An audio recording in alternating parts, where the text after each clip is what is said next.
నాగలక్ష్మి గారి ఎవడే సుబ్రహ్మణ్యం, తర్వాత మహానటి 2 సినిమాలు చూశాను. మహానటి మాత్రం నాకు విపరీతంగా నచ్చిన సినిమా.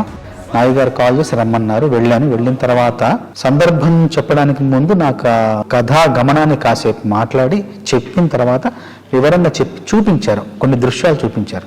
ఆ ఊరిని చూపిస్తూ కాశీలో జరిగే పరిణామాలు కావచ్చు, జరిగే మార్పులు కావచ్చు, జరిగే ఆ జీవన విధానాన్ని అంతా కళ్ళగట్టినట్టు చూపించారు. నాయి గారు కూడా స్పష్టంగా చెప్పారు ఏం కావాలి, ఆ సందర్భం యొక్క ఉద్దేశం ఏంటి, ఆ సందర్భంలో తను ఏం చెప్పాలనుకున్నారని చాలా స్పష్టంగా చెప్పారు. చెప్పిన తర్వాత నేను ఆ దృశ్యాన్ని మనసులో పెట్టుకుని వెళ్ళాను. వెళ్ళి ఒక 3 రోజులు శ్రమించి ఆ మొదటి 3 వాక్యాలు ఏదైతే క్లిష్టంగా ఉన్నాయో అది కేవలం ఒక గంట సమయంలో మొత్తం రాసేసి, మిగతా పాట ఇంకొక అరగంటలో రాసేసి మొత్తం 1.5-2 గంటల పాట మొత్తం పూర్తి చేశాను. ఆయన వెళ్ళి కలిసి పాట వినిపించాను.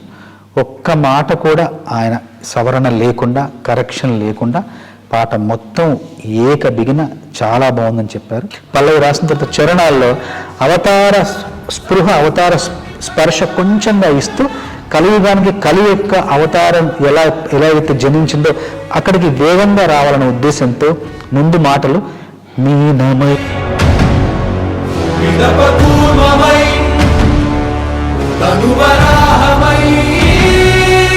మనకు సాయమై ఎన్నో అద్భుతాలు సృష్టించి మనం పుట్టినప్పటి నుండి చూడలేని, నా జీవితంలో నేను పుట్టినప్పటి నుండి నేను సినిమాల్లో చూడలేని ఎన్నో అద్భుతాలు, ఎన్నో విచిత్రాలు ఈ సినిమాలో చూసే అవకాశం ఈ సినిమా ద్వారా నాకు లభించింది. నాకింత గొప్ప అవకాశాన్ని ఇచ్చిన నాగి గారికి, స్వప్న గారికి, దత్ గారికి మనస్ఫూర్తిగా ధన్యవాదాలు తెలియజేస్తాను.